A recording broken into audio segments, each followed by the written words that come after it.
चलिए आज सीखते हैं।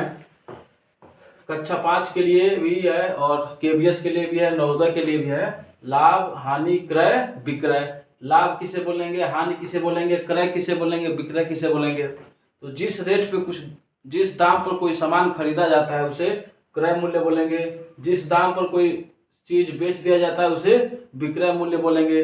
अगर हम 5 रुपये का कोई सामान खरीद कर 6 रुपये 7 रुपये में बेच रहे हैं तो वो क्या होगा, लाभ। अगर हम 5 रुपये का सामान खरीद कर 3 रुपये 2 रुपये में बेच रहे हैं तो हमको क्या होगा, हानि।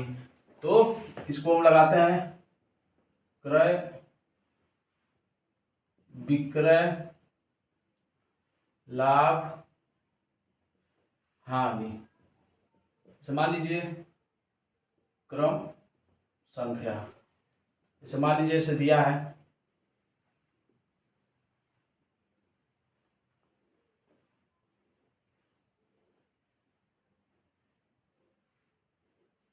जैसे मान लीजिए इसे दिया है 1 2 3 4 5 6 7। जैसे मान लीजिए दिया है कि 200 रुपये में कोई सामान खरीदा गया, 200 रुपये में कोई सामान खरीदा गया और 300 रुपये में उसको बेच दिया गया। विक्रय मूल्य कितना है, 300। तो क्रय मूल्य कितना है, 200 में खरीदा गया है, 300 में बेचा गया है। तो हमको हानि तो होगी नहीं। तो कितने रुपये का लाभ हुआ है, 100 रुपये का। मान लीजिए कोई 100 रुपये का सामान है और 50 रुपये की हानि हो गई है। दिया है कि 100 रुपये का सामान हम खरीदे हैं और हमको हानि कितने की हुई है, 50 रुपये की। तो इसका मतलब हम उसको कितने रुपये में बेचे होंगे, 50 रुपये में। लाभ नहीं होगा। 500 रुपये में कोई सामान है जिसको 500 रुपये में क्या किया गया है, बेचा गया है। कोई सामान है उसको कितने रुपये में बेचा गया है, 500 में। और हमको 30 रुपये का 50 रुपये का लाभ हुआ है। कितने रुपये का लाभ हुआ है, 50 रुपये का। कोई किसी सामान को हम 500 में बेचे हैं, हम उसको बेचने में 500 में कितना रुपये को फायदा हुआ है, 50 रुपया। तो उसका क्रय मूल्य कितना होगा, जहाँ लाभ होगा वहाँ पे हानि होगा ही नहीं। लाभ हो गया 50 रुपये का, इसका मतलब वो सामान कितने का था, 450 का। 450 का सामान है, हम 500 में बेचेंगे तो 50 रुपये क्या हो जाएगा, फायदा।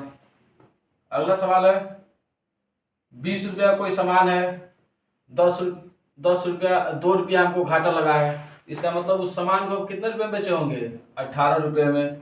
कोई एक पेन है उसको हम 5 रुपये में खरीदे हैं, 8 रुपये में बेच रहे हैं। हमको क्या होगा, 5 रुपये में खरीद कर 8 रुपये में क्या किया गया है, बेचा गया है। तो हमको 3 रुपये का क्या होगा, लाभ होगा। इस केस में हमको हानि नहीं होगी। कोई एक चीज है उसको 200 में बेचा गया है और हम उसको खरीदे थे 150 रुपये में। कोई एक सामान है उसको कितने बेचे थे, 200 रुपये में, और कितने में खरीदे थे, 150 में। तो हमको 50 रुपये का क्या होगा, लाभ होगा, हानि नहीं होगा। इसी तरह से हम और भी सवाल बना सकते हैं। जैसे 300 रुपये में किसी सामान को बेचने पर 10 रुपये का घाटा लग रहा है। कोई ऐसा सामान है जिसको हम 300 में बेच रहे हैं तो 10 रुपये क्या हो रहा है, घाटा लग रहा है। इसका मतलब वो सामान कितने का था, 290 रुपये का।